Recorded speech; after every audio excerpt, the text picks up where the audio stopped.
नमस्कार, मैं विनीता तिवारी और आप देख रहे हैं जन मीडिया टीवी। इस समय हमारे साथ एसडीएमसी वार्ड नंबर 47S से सुषमा जी के रिप्रेजेंटेटिव रविंदर जी मौजूद हैं। नमस्कार सर, बहुत बहुत स्वागत है आपका जन मीडिया टीवी में।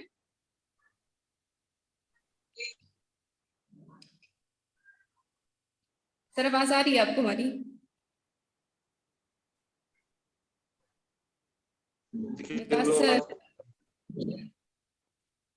सर हाँ, बोलिए बोलिए बोलिए, क्लियर है आवाज आपकी। जी, तो जैसा कि कोरोना काल चल रहा है, तो आप लोग की तरफ से इस कोरोना पर कौन कौन से ऐसे क्या एफर्ट किए जा रहे हैं लोगों की हेल्प करने में? नमस्कार, सबसे पहले तो आपका धन्यवाद जो आपने मुझे यहाँ पर बुलाया।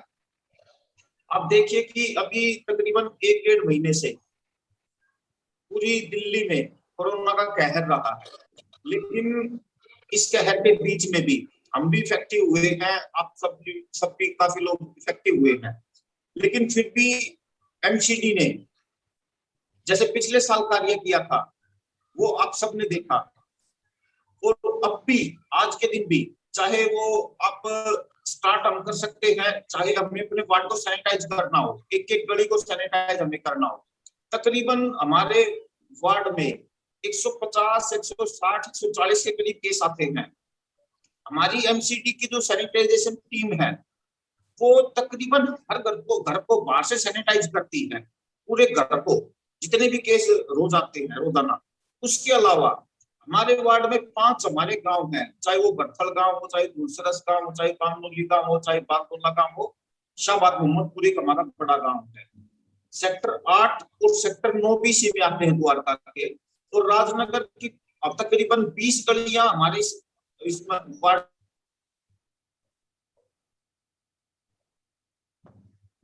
में आती है।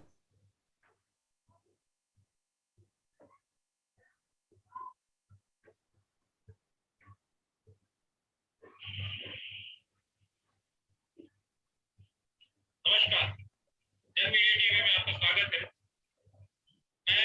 मैं आपको शुभकामनाएं देता हूँ अक्षय तृतीया।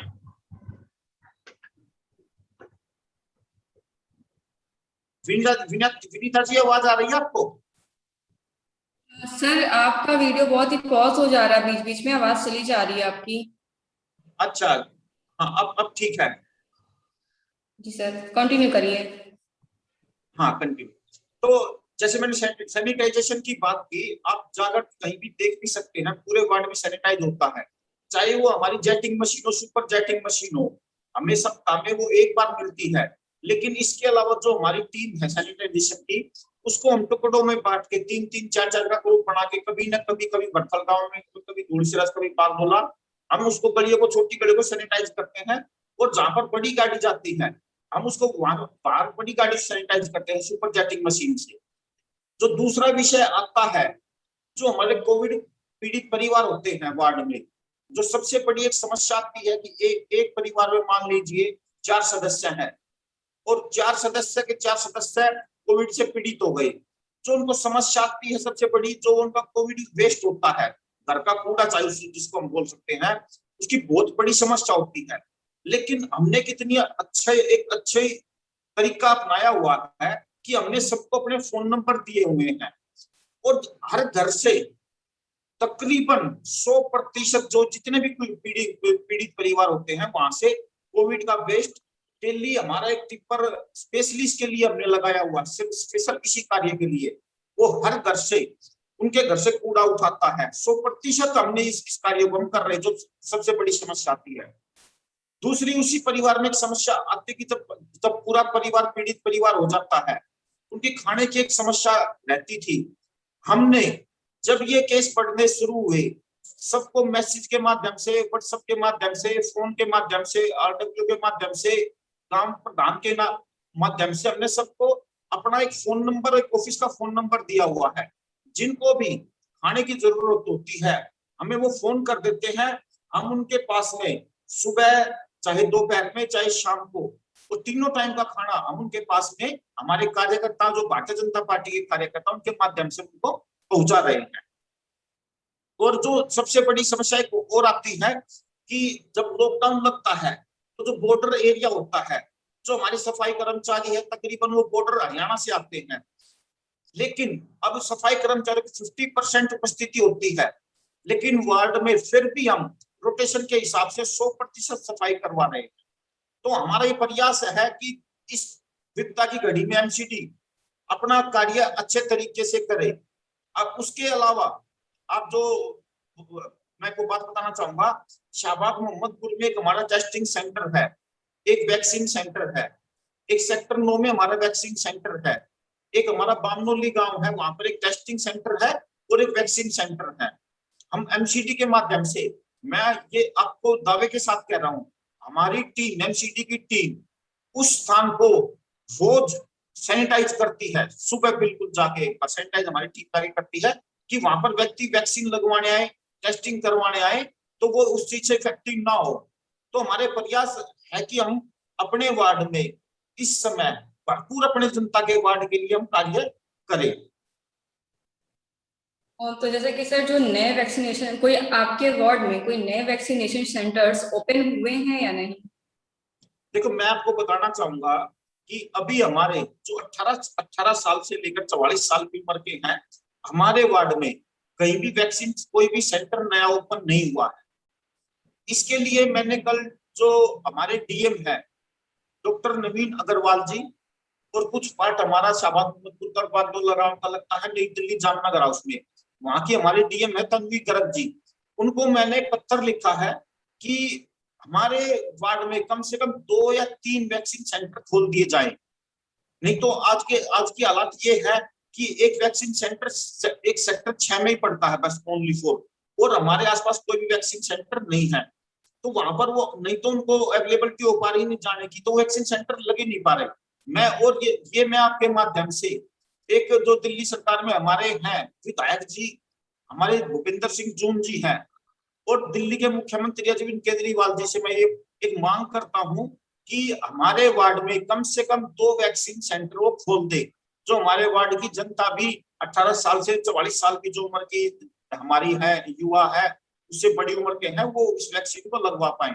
मैंने कल ही आपको मैं बताना चाहूंगा, मैंने कल ही 2 लेटर लिखे हैं कि हमारे वार्ड में खुल जाए तो वो भी वैक्सीन लगवा पाए। लेकिन मैं आपको ये भी बताना चाहूंगा कि आप इस टाइम पे अगर आप जाके देखोगे, एक हमारा बागडोला गांव है सेक्टर 8, वहां पर एक वैक्सीन सेंटर होता था आज से 5-6 दिन पहले, और वहां पर टेस्टिंग भी होती थी। राजनगर वार्ड की हमारी 2 लाख की जनसंख्या है और तकरीबन 8 से 10 हजार की जनसंख्या हमारी बागडोला गांव की है, और तकरीबन हमारी जो 4 हजार की जनसंख्या सेक्टर 8 की है, और तकरीबन 20-25 हजार की जनसंख्या हमारे सेक्टर 9 की है।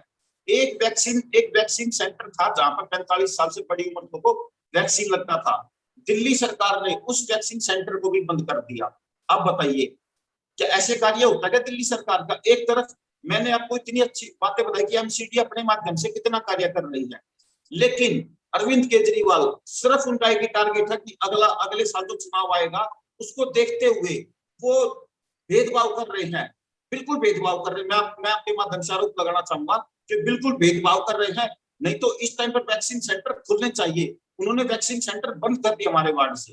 तो मैं आपके माध्यम से उनसे मांग भी करता हूं जी, तो सरकार की तरफ से, चाहे वो केंद्र सरकार हो चाहे वो राज्य सरकार हो, उनकी तरफ से आपको कौन कौन सी सहायता मिल रही होगी इस टाइम?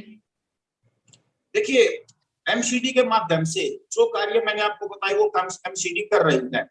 एमसीडी के चाहे आप टेस्टिंग सेंटर में जाकर देख सकते हैं, जहां भी जो फैसिलिटी है वो भरपूर मात्रा में है। लेकिन जहां बात आती है दिल्ली सरकार की, उसमें वो जानबूझकर, या तो उनके क्षमता नहीं है उनके पास, या क्षमता है तो वो राजनीति अपनी साधने के लिए एक द्वेष भावना के तहत ये कार्य कर रही है। नहीं तो मैं आपको एक और बात बताना चाहूंगा, 20-22 तारीख को प्रधानमंत्री श्री नरेंद्र मोदी जी ने घोषणा की थी कि जितने भी गरीब हैं उनको 2 महीने का राशन मुफ्त दिया जाएगा। तकरीबन सभी स्टेट में वो फ्री राशन देना शुरू हो चुका है, और केंद्र सरकार को देना है। मैं आपको ये भी कह रहा हूँ, वो केंद्र सरकार को देना है, दिल्ली सरकार को उसको नहीं देना अपने पैसों फंड से। लेकिन वो उस दुर्भावना को गरीबों के साथ वो कर रही है अत्याचार। वो तकरीबन आज 1 महीना होने को है, उन्होंने जो मुफ्त राशन केंद्र सरकार ने देना है उसको दबा के बैठी है। उन्होंने वो दिया नहीं मुफ्त अनाज तक गरीब जनता को, नहीं तो गरीब जनता के पीछे पहुंच जाता तो उनका भलाई होता ना, उनका तो कुछ नहीं जाता ना।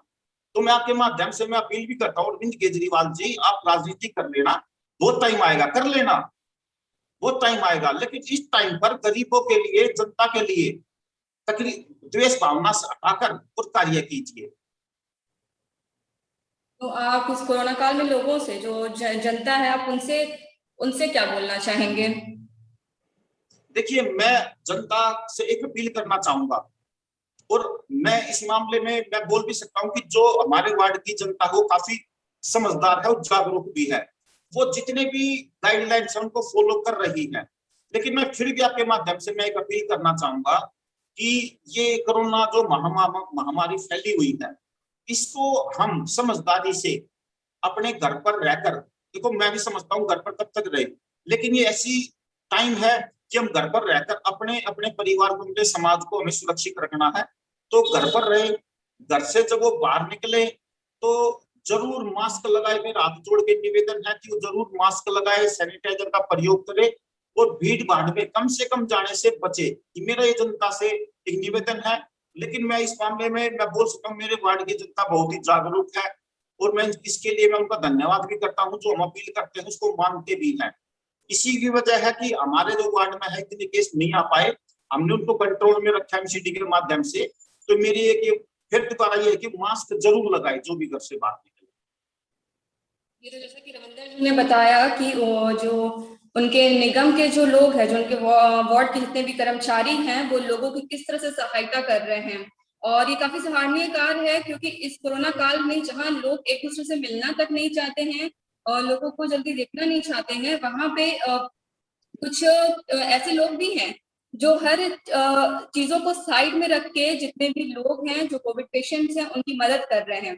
जैसे कि रविंदर जी ने बताया कि उनके जो वार्ड के जो कर्मचारी हैं वो जो भी कोरोना पेशेंट्स हैं, जो भी कोरोना से पीड़ित लोग हैं, उनके घर साफ सफाई की जिम्मेदारी लेते हैं और साथ ही उनके लिए खाने पीने का भी प्रबंध करा रहे हैं।